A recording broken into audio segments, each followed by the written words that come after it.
This and every podcast is brought to you by Claypot. Claypot is a restaurant located at 58 St. Mark's Place in New York City. You can go check it out. It's a wonderful location, great food, authentic Claypot dishes made Cantonese styled.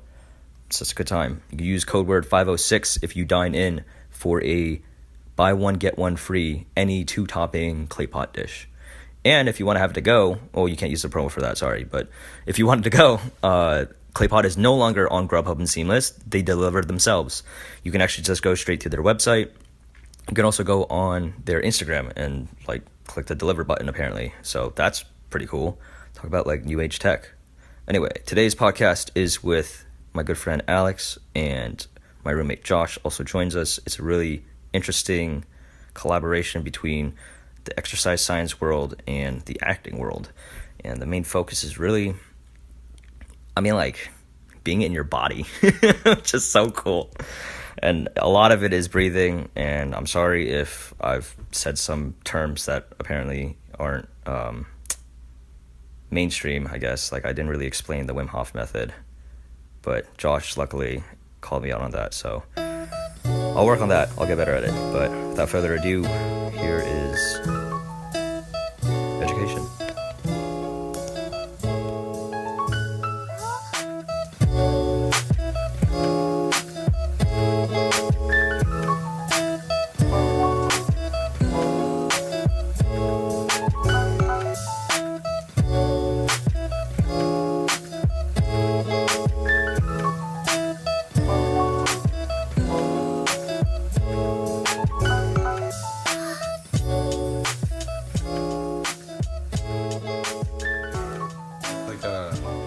I didn't really know until my senior year of high school that I wanted to be in a health field specifically geared at helping people stay uninjured, which obviously means physical therapy or something.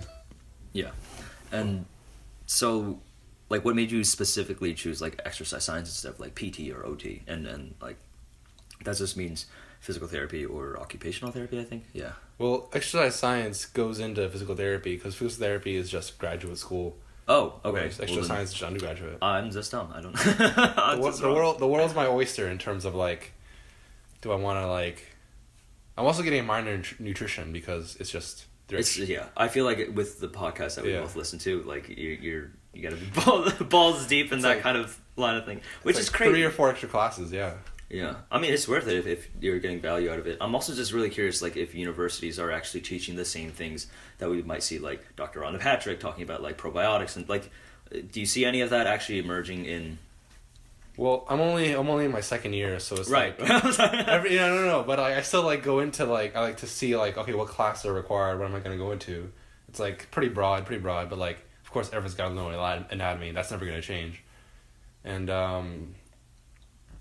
it only starts to get iffy you learn the stuff, you take the tests, but take it with a grain of salt. Exercise, because that's such a new field. People have muscle fibers that are affected by genetics, whereas maybe not. I was just listening to a Joe Rogan podcast where he had a doctor on.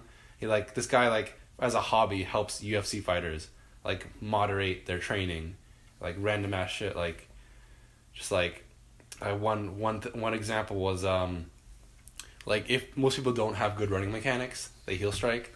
Yeah. So yeah. he helps the coaches by he talks to all the coaches, he looks at the programs, and he goes through all the shit that they're doing, and he does stuff okay, what's the simplest cardio that uses the whole body for the most effect? And it's the rowing machine, or you know what assault bikes are? No. It's a regular bike where you give handles go in and out. Uh-huh. So whole body. I use that for my sprint intervals that I do every other week or once a week or whenever I can. And so that's okay, how do you what was I talking about? Using your body. Using your body. Yeah. With the UFC fighter. Fighter, yeah. This doctor helps UFC fighters change their training plan for something. Yeah. Let me just if I remember his name, I'll probably know what he actually did. But I think it's also just really interesting because what you brought up is something that a lot of people that I've encountered in like the PT OT kind of sphere have said is like after taking their classes they realize like how nobody actually like fucking walks right, and it's like horrendous. Like it's like, oh my god, this is so bad for your butt. If there's anything you can do to like fine tune any exercise, like how you use your feet and breathing mechanics, those two things are like such overlooked aspects of training that if you bring that up to any reasonable like gym coach for like jiu-jitsu or fucking like Soul Cycle or something, I don't know, but like breathing mechanics, just like breathing in and out, like no, but that makes sense because like with the UFC, I know with Alistair Overeem for some time before post TRT test USADA testing and shit, when homeboy gets a little softer. No offense, don't kill me. But I know he had been training with Wim Hof, who was like doing the Wim Hof, the yogic breathing exercises. So I thought that was like super interesting. Whether or not that yielded to any like results, homeboy kind of got knocked out. But like it's interesting that like breathing is also, and if you've ever seen the documentary with the Gracie documentary, I think it's Choke. It might be Choke. Yeah, Hoist. Yeah, and you can see him do like the belly exercises. Like he has such a like amazing control of his breathing. He can like make his abs go in a wave and like compress it in like this and like move it around. And he says it's like, nope, breath is literally everything. It dictates and paces your entire like how you want to do. And that's kind of like the same instruction that we have at like jiu-jitsu right now, is that like every move has to be. Don't forget to breathe. Yeah, exactly. Don't forget to breathe. I love it. But yeah, I can definitely see how breath is really interesting in that. And then I know with Carlos Condit, his coach, when he was, because he's kind of the first one to do movement training before Connor had made like Ido Portal like super huge and be like, whoa, movement training is the new thing that like makes you like the best like amazing like fighter killer guy, and Condit, he had like a consultation with somebody and they recommended, like after watching him like go a few rounds in the ring, he said, okay, what do you think I could work on? And the expert just says like, dude, your feet just suck, like your foot strength sucks. And he's like, what? He's like, yeah, your footwork is lacking because your feet just don't have the strong enough like stability or the muscles to actually like do what you want to do. 33 joints. There's 33 joints in your feet each, or no, or maybe it's 33 bones, but it's like yeah, I get it's what like you mean. literally like at least as many like parts of your hand is like your feet, because like monkeys, yeah. But it's like to make that arch, you gotta like think of like any arch. There's like stones that make up that arch. It's not just like one long stone that like meets at the middle. It's like sort of like cubish trapezoid bone, whatever, next to another cubish trapezoid bone, next to the other cubish trapezoid bone, whatever. And just got that whole like base. Like that's why there are cues in like squatting, like to grip the ground, because you're tightening this, which tightens this calf muscle, which tightens this hip muscle, and so you got the knees driving out right. You got all the way directed up, and you got all that ligament, joint, bone support, like optimized. And engaged. Yeah. It's That's so cool. I love this, man. This is so in line. It sounds like what you guys were talking about, even with movement training and breath. This is all shit that we study in acting school. These are my classes. My classes are voice and speech, which is essentially like 4 years of breathing school. Movement classes, in which we learn how to like use, it's more collaborative and creative, I suppose, but you can certainly be creative in the way you like use your body to like fight another person. But Google Plato's fuck. yeah. And yeah, so movement and breath, these are like the two, being in touch with your body and responding, and also having like being in touch with your breath and in control of your breath. And we do exercises where we like breathe like other people in the room, and that sort of like undeniably changes your like inner working and your thought process, how you like carry yourself through the room, than if you're just breathing in your normal breathing patterns. We have this sort of group with this way of thinking. It's a class, but it's also like a sort of a method I suppose, the methodology. It's called the Alexander technique. Have you heard of it? I have. My friend took a breathing class and he told me about it. Exactly. Like study of the use of the body, essentially. What was the...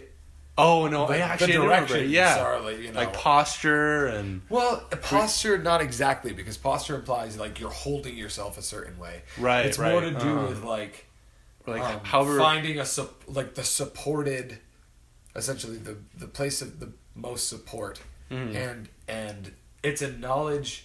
It's a raising of awareness of when and where you are holding tension in your body and how you are using yourself and what your response is. You know, like it's practicing the concept of inhibition, which is literally just like when you go to move or like say something a certain way or notice what you're doing and say, I'm moving my hand to like pick up this phone, but I'm also like slightly tensing in my neck.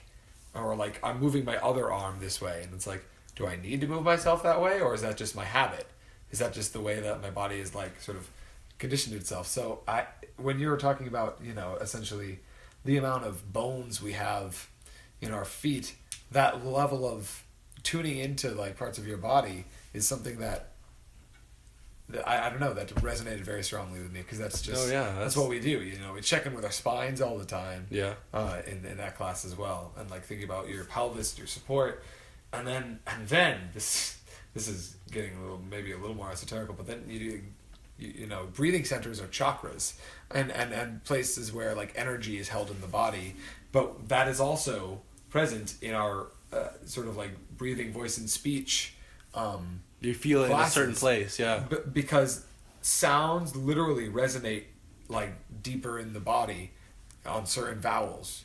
Like ooh, like ooh is a very deep sound and like resonates in, you know, the chest, but also it evokes almost this is where archetype comes in. It evokes an idea of a certain low like place. And so part of this weird vocal warm-up that we have starts with the sound zoo, and it's like primordial, you know. It sounds so like ooze, and it works its way up to different places in the body, and there's some crazy religious imagery in like the ladder it climbs too, dude, because it's like the primordial ooze in the hips and like the lower, you know, the viscera of the body, and it makes its way up through the stomach to like the hips, to the chest, to the heart, right, to the mouth, the eyes, and then the head, and then the idea of the top vowel, which is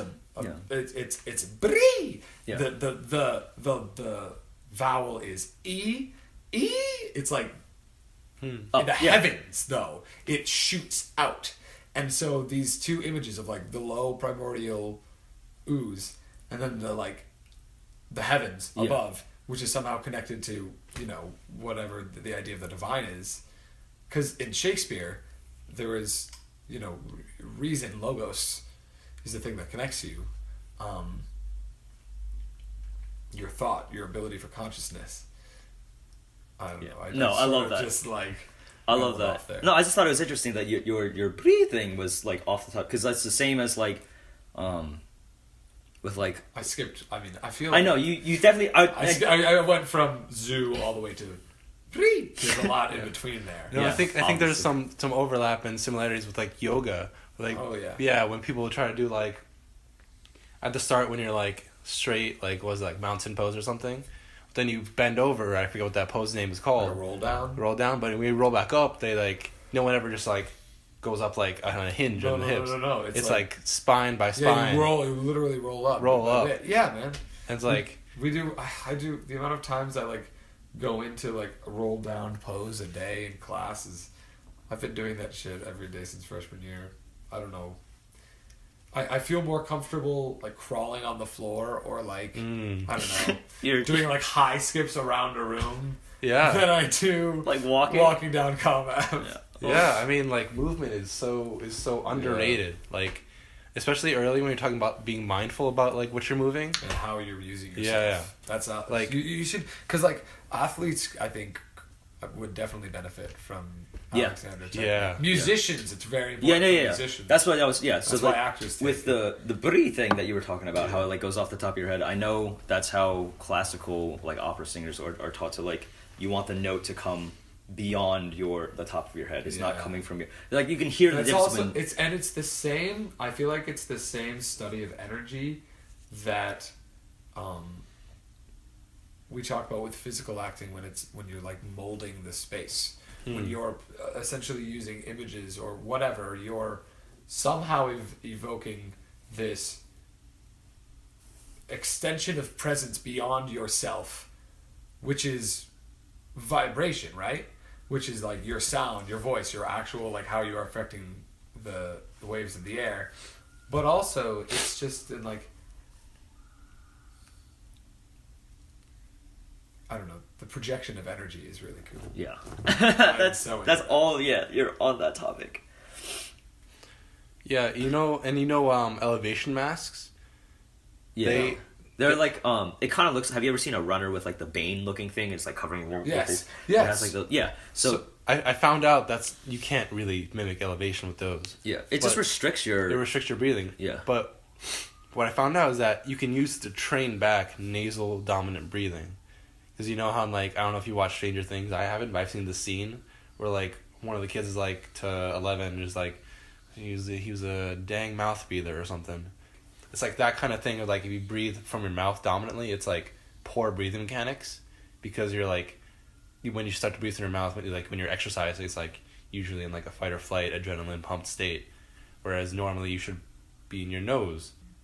There are actually nerves in your nose that detect air going through and dilates your like blood vessels. It's like it's whack. It's like, it's in your nose. Yeah, so it's like you're like nice. Everyone's gonna say. Yeah, I hate being congested. It's the worst. Yeah, that's like, I realized that I was like a mouth breather for a large portion, and that's just because I had like really severe allergies, and I was always so it's always like, and I hate it. But like the times that I can breathe out of my nose, when I'm like lucky enough that it's not clogged, it definitely feels different. Yeah, and it's just like it all affects how what sort of like energized state your body is in. Like in yoga, like people they emphasize nose breathing as sort of like in through the nose, out through the mouth or something, or at least timing the breath with the movement. It's like there are like certain key things about breathing that aren't emphasized. Whereas like you can go deep into the chemistry of breathing, but after someone understands it, like, okay, if you do this and you feel good, that means you can fix your breathing in that way. Like if you breathe a certain way, like if you breathe through your nose for a little bit and like just not all through your mouth, and like maybe like 5 minutes later you feel a little calmer, okay, so that means like you can stand to develop your breathing in that way. Or like sort of pacing your breath. There are certain things you can do, like in certain, again, yoga, but like just stretching in general, where if you take longer to exhale or take longer to inhale, it signals to your body like, okay, it's time to relax, to get loose. You're not overcharged, you're not in your fight or flight response. You're just letting it stretch.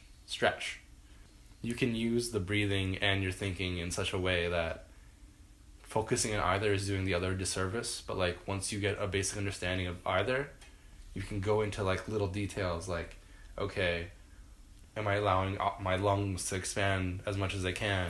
How am I using how am I using my arms, or is my spine in this? Like, am I on balance? Like, are my feet on the floor? Right. Yeah. Right, and like you can like with that, like you can feel like if you go to reach for something, or if you go to like do some kind of movement, like maybe some people are trained out of it, maybe we can do it as kids, but I know I used to move furniture one summer, and so coming from lifting, I started to look into like how to brace yourself with the breathing, and like I started to notice from a couple years ago, like, okay, moving with the breath is really effective, especially when I'm more like very mindful of it from the get-go. Because I can carry it over. Like if I lift something, I like breathe in, brace, lift it if it's heavy, and then like if I need to carry it, I can like time my breath to my steps. Like even like when like anyone who's run has taken some kind of rhythm, whether conscious or unconsciously. Yeah. Like either like 2 steps, 3 steps, or 4 steps with each breath, like in or out. Like usually if you get mindful of it enough, you get like, okay, regularly I'm gonna take 3 steps, breathe, 1, 2, 3, like if my hands are like, yeah, or like you like yeah, while yeah, you're yeah. breathing, you're like, that sounds like a 7-minute mile. that's Yeah, but yeah, it's like stuff like that. Like you get like breathing and timing, breathing and moving. That's like very basic, and like immediately someone can see like this definitely feels easier than if I'm like breathing while I'm moving, or like not breathing while I'm moving, like ending a breath while I'm like in the middle of a movement, like halfway through a squat. You're like, you don't it's the worst. Like Yeah. you can't finish it up. You're like, I have no more like energy almost. Yeah, Right? exactly. Breath is life, man. Yeah. Oxygen. That's why. Wim That's why Hof. you act on the line. That's why you like breathing and acting is really important, because it's your inspiration. It's like what you're doing when you're what we're trying to essentially evoke in Meisner is a passing of energy back and forth. And the reason that it's like I say something then you say something, it's because it's forcing you to like basically like throw a ball of energy and then get ready to catch it, and as you're getting ready to catch it, you catch it and receive. That's why I mean it's a tennis match, but the exchange is a passing of energy back and forth, and breath is energy, right? Breath is life. Yeah. Yeah. Sure. I was actually just like really interested if like what would be like like you said that when people run, people have different paces. Is there like a general rule of thumb of what people should kind of follow? Like I can't imagine you like inhale on 1 step and then exhale on like 5 is a good way of like running, you know what I mean? So like do the numbers like have to match up, or like can you do like 3 breathing in and 2 exhaling? Like, Well, usually people find their own rhythm, and it like kind of depends on fitness and how hard you're going and the intensity of the run. Like I'd say for like a jog where just like, I guess I usually just do like warm up jogs. It's usually like 3, maybe 4 if I'm like 3 breaths per step. yeah, but I mean that sounds about right. Yeah, because it's like if it's 4, then I'm like really trying to like dial in on my like nose breathing. But if it's like 3, like I'm just trying to get my body warm. I'm not trying to have like a mindful jog, which has its place, but like it's pretty individual. Like if you're sprinting, you're gonna be in like whatever. If air can get through that hole, breathe through that hole.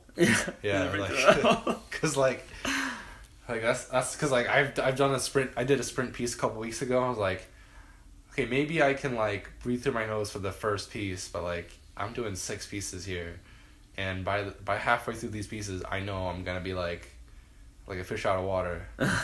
So it's like most 99% of people can stand to benefit from dialing their breathing in a mindful exercise.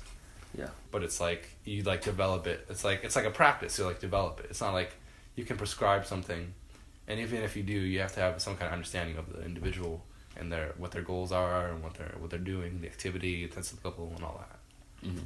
And like what, like if you know, but I was curious what your opinion on like the Wim Hof method was. I do it almost every day. Okay, sick. Do you take cold showers? Oh yeah, that knocks me out. That's so. What do you mean by knocks you out? I do it before bed. Knocks What? me out. I do it in the morning, and Why it do you wakes do it me in the up. morning? That doesn't make it. How does it knock you out? I mean, I guess you feel Cold like super showers? fresh. Yeah, it's weird, man. I That's do just it. doing it. It's Ice one of those cold. things. For those of us not familiar with the Wim Oh. Hof method, I Um, will play the part of an unknowledgeable audience member right now. yeah. Okay. I mean, you do it, so would you Yeah. like to explain it? So it is several 3 or 4 part method of like sort of, it's like a mindfulness practice. It basically Love the is. method. Yeah, and it's so the main part is the breathing. So basically, you get this sort of carbon dioxide debt where you're breathing, so you're hyperventilating until you're hyperventilating like 30 or 40 breaths. Yeah. And you lose too much CO2, so you maybe get lightheaded or something. But then you hold, I'm just explaining the method right now, and then we go on why. You hold no breath in your lungs for as long as you can. usually once you get to like 90 minutes, you'll feel that urge. Are you talking about 90 seconds? like yeah, clearing yeah. out the lungs? Yeah. Yeah, dude, this is a Linklater exercise. That is a Linklater voice exercise that we do our freshman year.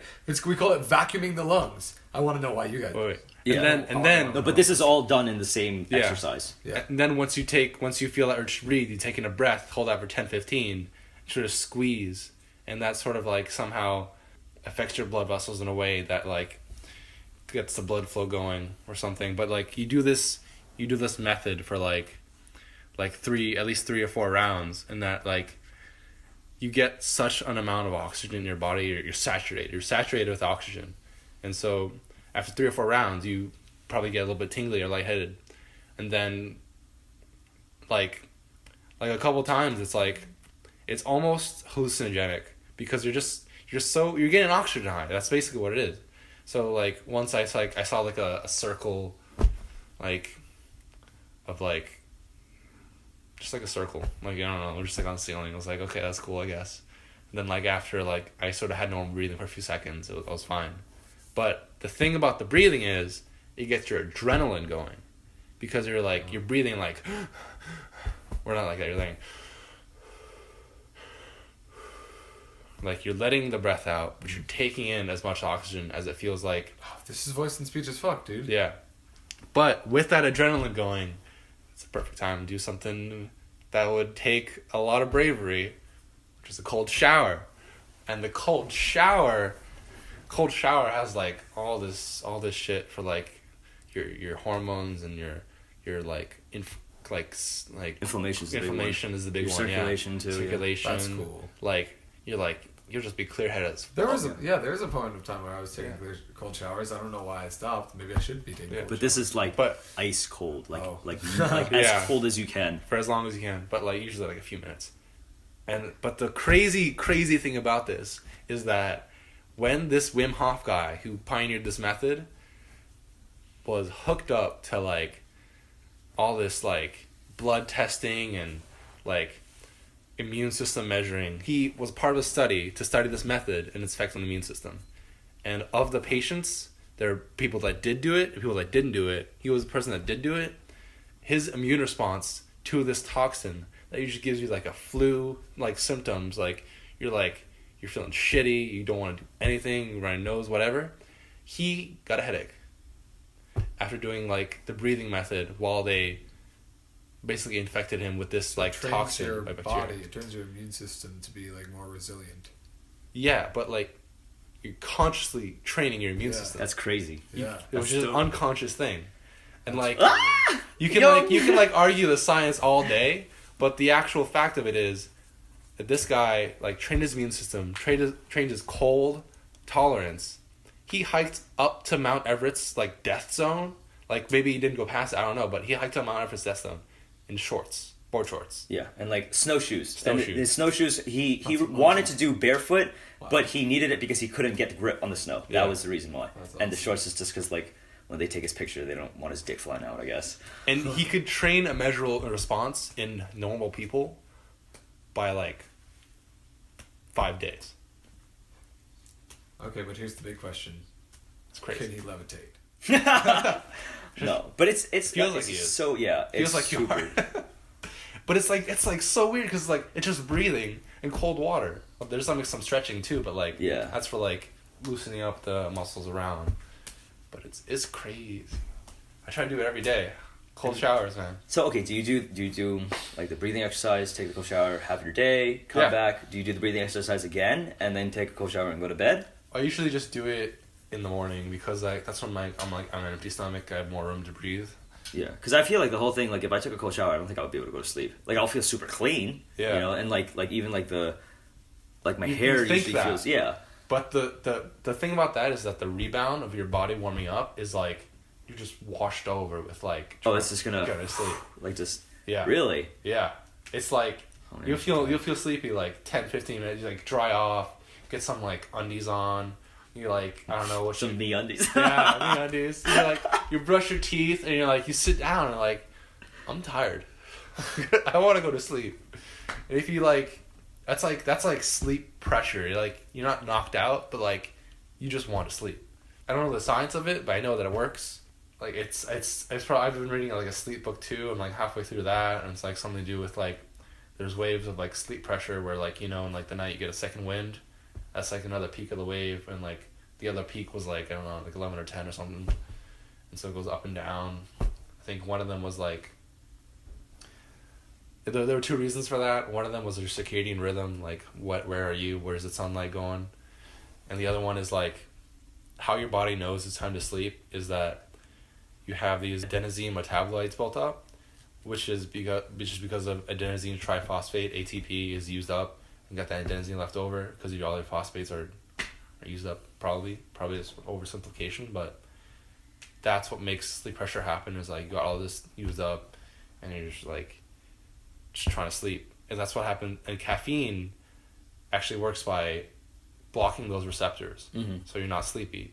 And a caffeine crash is when that caffeine's all in your body and you're just fucking feel all that adenosine all in one, and like all in one go. Wait, not like that, but like it's like weighing you down. Like you don't want to do anything because like that caffeine crash is like you're like getting sleep debt, and the sleep bank is like foreclosing you.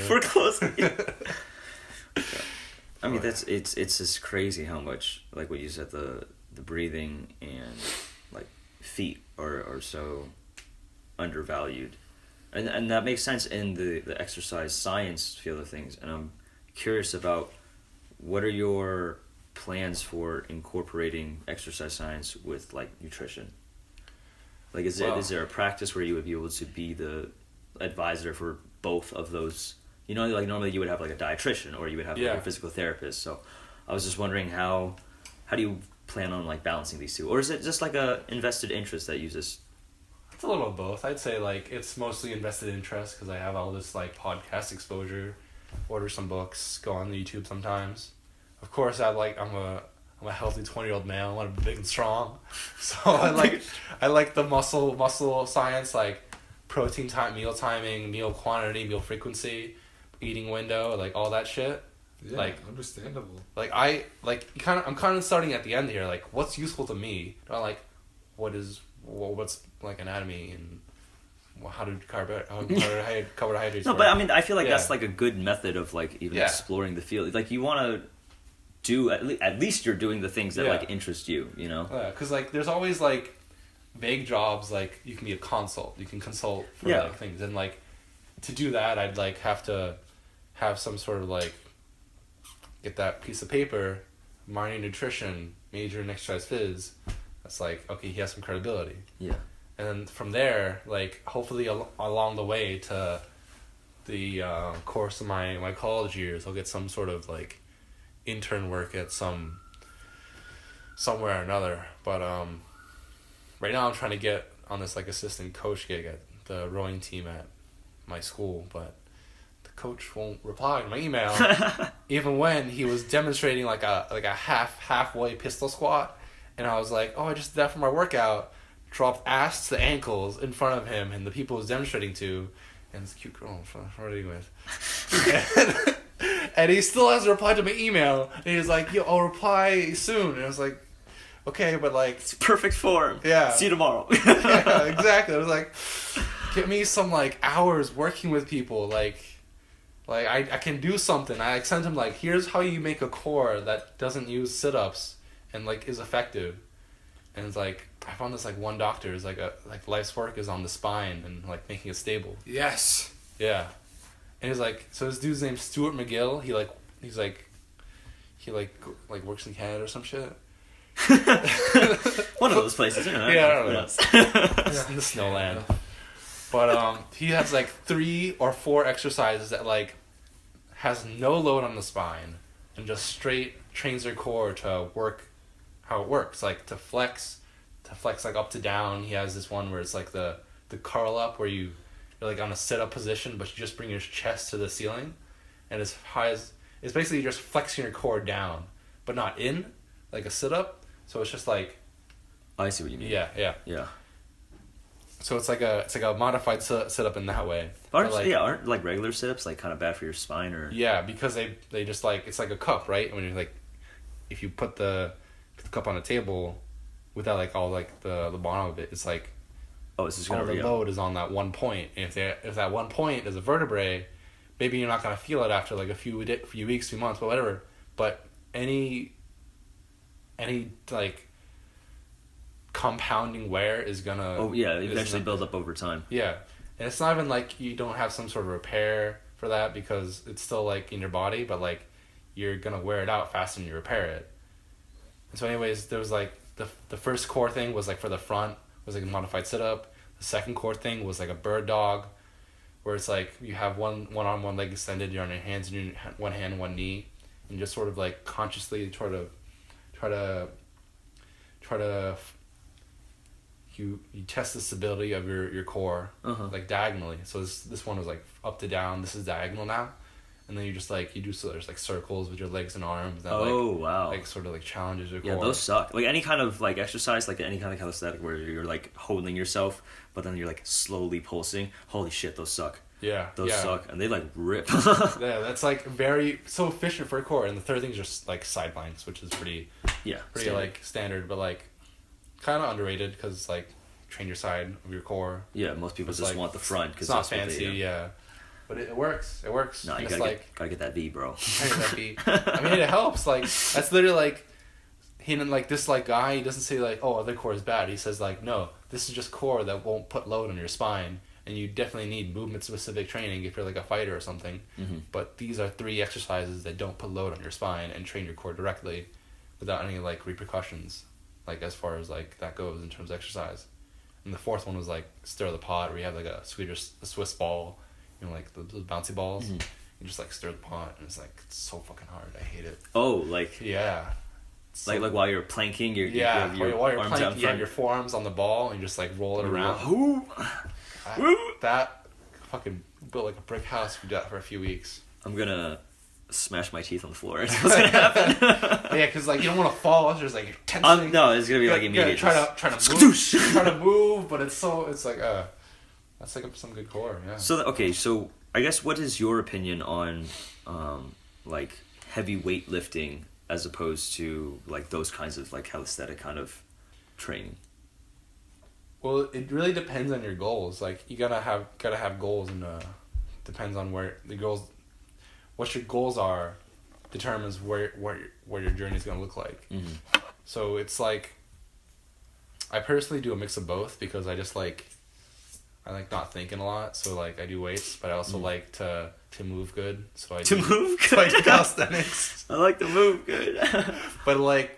For like upper body, it's just so much more simple to just use weights. Like instead of like I could do like handstand push up negatives, but like then I could like face like I'll just do like presses, dumbbell presses. It's so much simpler. And like once I get strong enough in that, then I'll start to work on like some controlled movements. But usually you can get strong with either.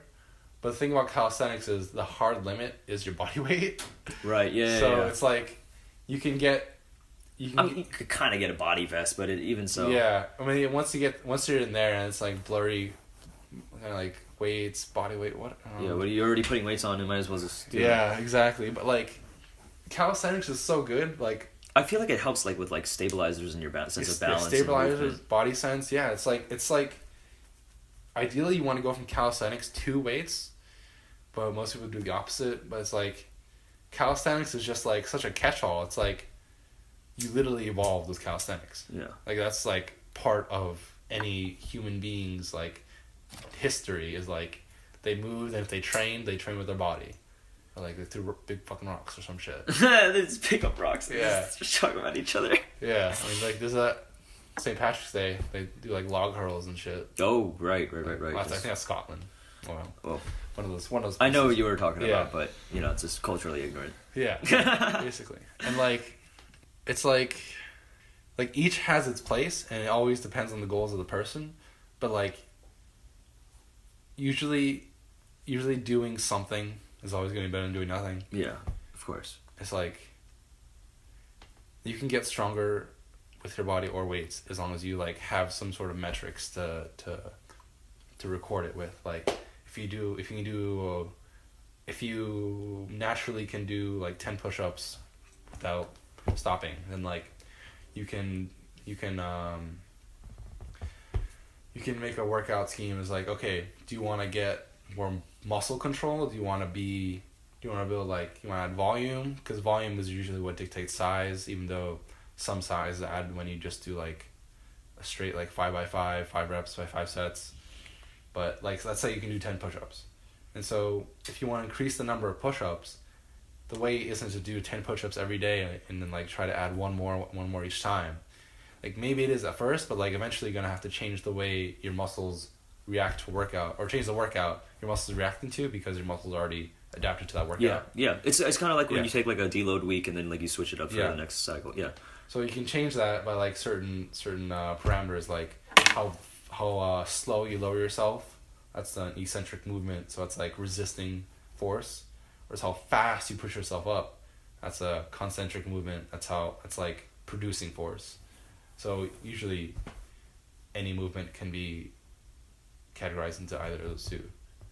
If you're training for like strength, then like you're gonna wanna produce force. You're gonna wanna use a concentric movement. You're gonna wanna move as fast as possible. Fast twitch, get that weight moving, and otherwise, like, but strength can't be everything, because like you gotta, most people and like most laymen like just have to like just want to like look good or something. Mm-hmm. Like usually if that goal is like to look good and like be like strong enough, then like you change the parameters of the training, but to like have a certain standardized like tempo. For like the training I have now is just like, I found this online on like this off this coach called Charles Poliquin, where he has this website called Strength Sensei. It's like, it's kind of cringy, but like he has like straight up facts. It's like, okay, here's a routine for like a busy student who just like wants like 30 minutes in the gym, like a 5-minute warm up, and like it's like, oh wow, this just lays out like, okay, 2 upper body days, 2 lower body days.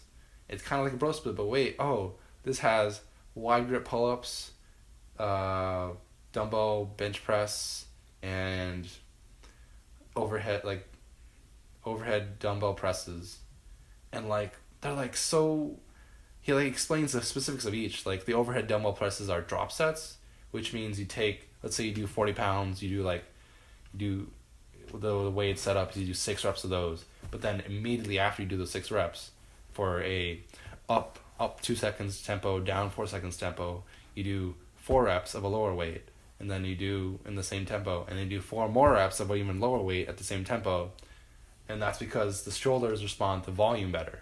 Because if you're trying to hold something up, or like trying to hold like a fucking elk carcass on your back, you're gonna be using your upper arms and upper body and all that. And usually that tends to mean that people in general, their upper body responds to volume better. Whereas in the lower body, in terms of like strength, raw strength, it's like intensity, weight. I mean, usually people train their lower body with volume too, but there's like so much difference between your bicep and your deltoid in terms of like what kind of like muscle it can have and how it responds. Like this routine is just sort of like in the middle. Like some people are gonna respond to this well. Like it's gonna have enough to stimulate your biceps so that you'll have like, you can notice the peak. Like you'll get bicep size even with like, I'll train them directly. And like it has like a deadlift day, it has like a squat day. I like it because it alternates like the squats with hamstring stuff. So it's like front and back, and you get like one muscle stretches, the other one relaxes, and it's like got like a synergistic effect of the I've heard that before. Like some people would just do like chest and legs or something crazy like that, and other people are like, nah, you kind of need to do like chest and back. It just feels like all out of sorts when it's not like synergized together. But yeah, the specifics aren't really that important, because at the end of the day, if you go at a workout and you do the movement, it's like, it's really the intent that like gets you the results. Like you're gonna improve if you push yourself to that limit of whatever you're doing, like strength, power, endurance, size, whatever you're doing. It's like the intent at the end of the day, at the beginning of the workout, is what determines whether you get better at what you're trying to get better. Like exercise is the Swiss Army knife. of like improving like everything. It's like exercise, get good exercise, get good sleep, and nutrition's such a fucking muddy mess of a field in the world. But exercise and sleep, like, you can't really argue that without sounding like a dummy. Like, no, you don't get too much exercise. Like, okay. And then the examples they put up is like these marathon runners that do like marathon every month. It's like, okay, they're gonna wear out their bodies, like the layman is like gonna go jogging, like, yeah, like I'm gonna start at Cameron Haynes level and just run a Moab 2:15. Are you crazy? It's like, that's just silly. Yeah, I understand. So I agree with that. what was the original question again? What you asked me? No, I mean we were just talking about exercise science. I actually wanted to just go off that. Like, what are your thoughts on like isometrics? Is that even useful, or like it's so unpopular today? But also, and just to go off of that, like, do you think jiu-jitsu is primarily more like resistance based? But there's also moments where you explode as well. Yeah, I mean, you can't really just like settle on one sort of movement, because you throughout your day you do eccentric movements. Like when you take a step, it's like that's an eccentric movement. Running or walking is like you're taking a step and your body's resisting the ground, as like with that step. And when you pick something up, that's a concentric movement. And when you like, you're gonna hold something, like you gotta, like in jiu-jitsu usually, like when you're setting something up, you're holding one thing in place and moving something else. Like if you're doing a hip bump sweep, like one arm posted, that's you're not like trying to, kind of a bad example, but like you're just trying to post your arm. Like your biceps and triceps aren't like moving. You're just like straight. And it's like, well, I was thinking more of if you're like on bottom side control and you're trying to like just frame out, that's kind of a resistance where the guy's just trying to like smash you and to keep you down.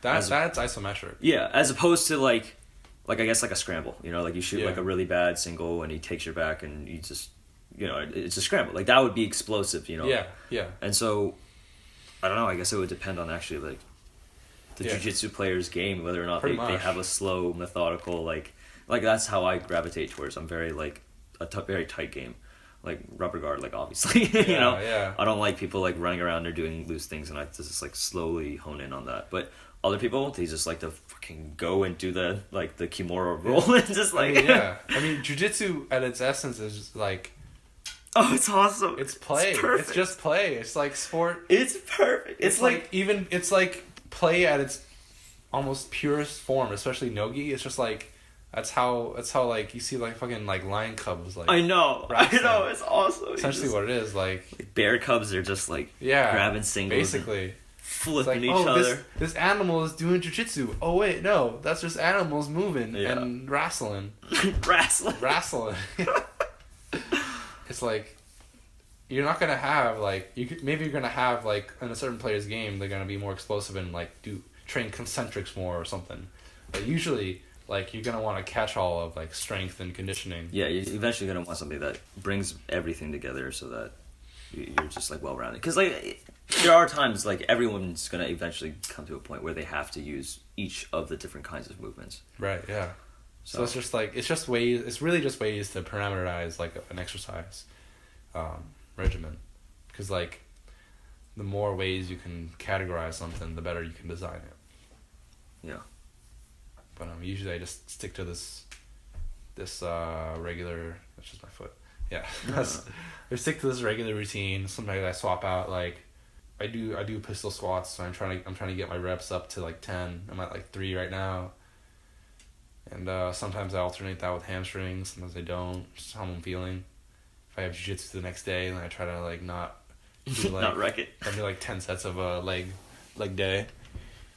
Or if I do like wide pull-ups, I might like change the width sometimes. That usually like changes the muscles that I use, which like in wide pull-ups you use your rear delts a little bit and your chest is up to the bar. But the narrower you go, you're kind of like straighter and use your biceps more. Mm-hmm. I should really track my weights and like make sure I'm progressing. But like some days I just feel like shit, and it's like I can't record this. Maybe I can, but like it makes me feel bad. It's just not gonna record it. Like I have like a general idea of like, okay, I'm like plateauing here, but that's not because I'm being a little bitch in the gym. Like I'm not. It's not like a outstanding issue. And like, okay, is my nutrition on point? Like I'm just being like, not pushing it. If you want to like get improved, you got to push your limits. A lot of people get those noob gains, like don't last forever. Can't just keep adding 10 pounds every time you go back to the gym. Gotta start getting to that exercise science. Exercise science. So it's such a complicated thing that like isn't managed well in like education, like schools and shit. Fucking PE class, man. I guess it was fine. We just played like handball sometimes, but like I don't fucking like running. Hated that. Yeah. No one knew what running mechanics was. All these fucking thick ass heels on sneakers. Let me use my toes. Do you run with the toe shoes? What are they called? Vibrams, maybe? No, I don't run. No, I don't run. Nice. If I run, it's for like jiu-jitsu warm-up, and at that point I'm not wearing any shoes. Bro, that's not even running. That's like a 3-minute jog. Shut up. I do high knees. Yeah, and then butt kickers too. Yeah, butt kickers. It's not the same thing every day. That's so funny. And always shrimping, always. Yeah, shrimp. Shrimping. Yeah, Where shrimping. you're just like you're like on the ground, like you're on your back, and then you like have one foot, and you push and scoot your butt, and you try to touch your own foot, and it moves your hips out from under your opponent's weight. What? Basically, you have 2 points of contact, and it's your like the ball of your feet and your shoulder, and so while you're on the ground like this, you press the ball of your feet into the ground, you pivot so that your hips move back, but your shoulder like turns. Okay. So you turn like that, and then once you gather back, you're like your hips stay where they are and your shoulders come up. You just repeat that. Gotcha. Yeah, And yeah, then- I'm just gonna do it, man. Yeah. Yeah, because it's just like it's. But you could explain like what it's used for. Yeah. It's like he's used to getting distance, so you can. So it's like here, and you're like the guy's like pushed up against Yeah. you, and then you would. Oh jeez, which. Just pick a foot. Yeah, it's just like you kind of like pivot. You push your hips out. Oh, sick. So they're still here, but like they're not controlling yeah, your that's center a of motion mass. we do as part of our breakfast warm up. Your breakfast. Yeah. Oh shit. It's Yeah. similar. We do like expansion and expanding and retracting. Mm. Yeah, yeah. It's modern dance. That's Modern dance. yeah. Well, it's movement. Yeah. Right? There's jujitsu, which is like throwing your spirit against another person's spirit in like competition, and then there's dance, which is like people who are deciding to do something predetermined that is a representation of or a communication of something, right? Yeah. Like Yeah. it's like the collaborative versus the competitive, and like Yeah. but it's using the same, not always the same skills. I don't know. I just find that really interesting. That like Yeah, they're very close and like along the same kind of Yeah. vein. I feel like the a lot goals of are just a little Just like, movement, different. yeah. I know a lot of like the 10th Planet Jiu-Jitsu guys. A lot of like the top tier, like Giovanni and Richie Martinez, the Martinez brothers. I don't know. Like I know. I don't know if you follow that. I don't follow anyone. No, they're both breakdancers, and they're Yeah, that like makes sense. top tier, like 10th Planet style, and then they're just like really good. They have like stupid flexibility. And it's just like, oh, works. Because I think they just have that kinetic sense where you're like, if you're doing like air flares, then chances are you probably know exactly where your body is for Yeah. like everything. So They can like do spins and invert on their head on a dime. yeah, you're just like, damn. Damn. Yeah, some people are crazy. Yeah. If I can get my eczema in check, I'd be like, jiu-jitsu is my like 5th or 6th class. Yeah. Do you think like diet could ameliorate it? Oh yeah.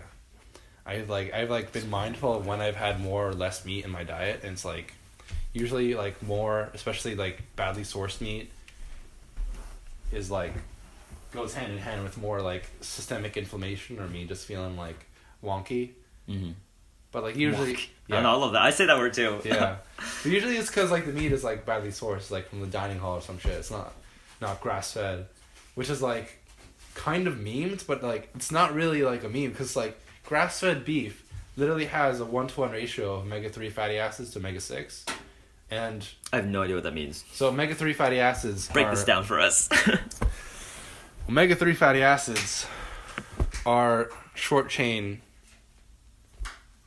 I think no. Okay, omega-3 fatty acids are a fatty acid that is essential in the diet, and omega-6 fatty acid is also essential in the diet. The problem is that most conventional factory farm meats are way skewed in omega-6, which is like a 1-to-24 ratio of omega-3 to omega-6, whereas grass-fed is a 1-to-1. But the reason these fats are important is because omega-3 is like, especially when you get the right amount in your diet, it's way less inflammation in your body. That's why people take fish oil pills. Yeah. People eat flax and chia and all that shit. Because they have omega-3s. Like there's a lot more in like fish oil because like it's from the sea. It's like it's not gonna get more grass-fed wild grown than that. Sushi. Sushi buffet. Yeah. Yeah. But it's like I don't know the exact science, but like it's like there's like so many studies that like confirm that having a balanced omega-3 omega-6 diet is like one of like the big hitters of like controlling inflammation in the body, because you're literally depleting like a nutritious aspect of meat that like wild meat usually has. Like when you factory farm like any food, like you factory process any food, it's like you're gonna deplete it of something. Like it's like you just need it in the body. It's an essential fat. Okay. Wow. But like, yeah. But I do like that there's like kind of this resurgence of like looking at a person's diet before like, you know, throwing them up on like morphine and like codeine and stuff, you know? Yeah, unless you're in Florida when there's like 10 times the opioid prescription rate. Oh, but there's like retirement place, you know, there's give it to them. It's not the old people that are taking the opiates. Are you sure? Maybe. Opioids, fuck. Bad news bears on that. I'm sorry, Rabbi. That was like... But yeah, I have an intellectual hard-on for Rhonda Patrick. Nice. It's serious. Yeah. She's like, I actually I got my vitamin D tested over the last couple days ago. I'm deficient, but I'm close. Like after I've been like supplementing like inconsistently over the winter, but like if I like consistently do it for a couple weeks, I'll go back to normal. Just in time for the sun to come back. Just in time for the sun. But vitamin D is crazy. Like Lauren Patrick's like, vitamin D is crazy. It's like modulates like 1,000 genes, like 900 genes. It's crazy. Like I didn't know that. like that just means like it's like a lot of genes. Like you got a gene that makes you like your ears turn to ears. Like your ears. like you got like all these genes that like was affected by this like hormone. Where it's like, it's just a hormone that is made when the sun hits your skin. It's like, that's a lot of things. Like people feel depressed without it. Like, there's a reason. Yeah. Like you gotta get more vitamin D. Like eat some fish. Even then, it's not enough. Like in the winter, you gotta like actually supplement because like it's whack. Really? So like you would like if. It's like a daily thing. Oh, with like fish oil and. Yeah. Or vitamin D. Yeah, because like you can't take a mega dose of like a week's worth of vitamin D in one day and think it's gonna be the same as taking that spread throughout the week. It's not. It's like people who are in like near the equator and get more sun are gonna on average have more consistent levels of vitamin D, especially if they eat and be outside at the same time or immediately after, because that's when the food is like all digesting and like supplements say like take it with a meal. There's a reason for that. Oh. Because all the food interacts in a way. Wow. Is that fast? You just like really absorb in your skin that fast though, or? Yeah, I mean, like, it's like you can eat it and, like, get up casually to go for a walk and, like, you'll be fine. But, like, there's, like, the study of, like, Hawaiian skaters that, like, were all, like, mostly deficient in vitamin D. Because they weren't, like, they're eating, but, like, it was, like, inside in the shade or something, and they're skating, it was, like, on the sun. But, like, they're very far apart. Like, I don't know, it's just one study, but, like, you can like think, like, oh, because, like, to get your adequate level of vitamin D, if you're in a t-shirt and shorts, it's, like, 30 minutes. Oh. 30 minutes in the sun. Yeah, it's, like, nothing at all. Get your arms, get your legs, get your neck. That's a good amount. Like, even if you're, like, you're black as night, like, it's gonna be an hour. That's still, like, not much out of the day. Like, if you're not outside for an hour, like, you're, I don't know. Like, Oh boy. get out of your cubicle, you know? Yeah. It's like, probably. if it's made, if you get that adequate level in that short amount of time, like, that's about the time a meal takes. Yeah. Like 30 minutes, 45 minutes. I took a nutrition class. It's like there are vitamins and minerals that are separately water soluble and fat soluble. Mm-hmm. And so you're going to need fats or water eaten to absorb them. Yeah. All. Yeah. And so it's also another thing about vitamin D. If you're fat, you're going to have some vitamin D in those fat cells. Mm-hmm. You got to get a little more sun to get the adequate level in the bloodstream and affecting the hormones right. But there's a reason why you need to get like a broad diet, like, and why like avocados are like consistent. Like no one's ever said like avocados are bad for you without like a very specific study, without other studies reviewing that study and backing up. Yeah. Like avocados have like good fat, like the good fat. It's good. It's like unsaturated, which is not necessarily bad, but like it's a vegetable, so it's gonna be good for you. It's got fat, and vegetable fat is like unprocessed vegetable fat is like you're A-okay unless you eat like 10 avocados in a sitting. Like Just eat all the avocados. all the avocado toast. Hey man, I like that stuff. It's so good. Oh man, don't even get me started on bread. Don't even get me started. But yeah. Alright, we'll say that for another time. Yeah. Alright, my man. It was good talking. It was a good talk. It was fun.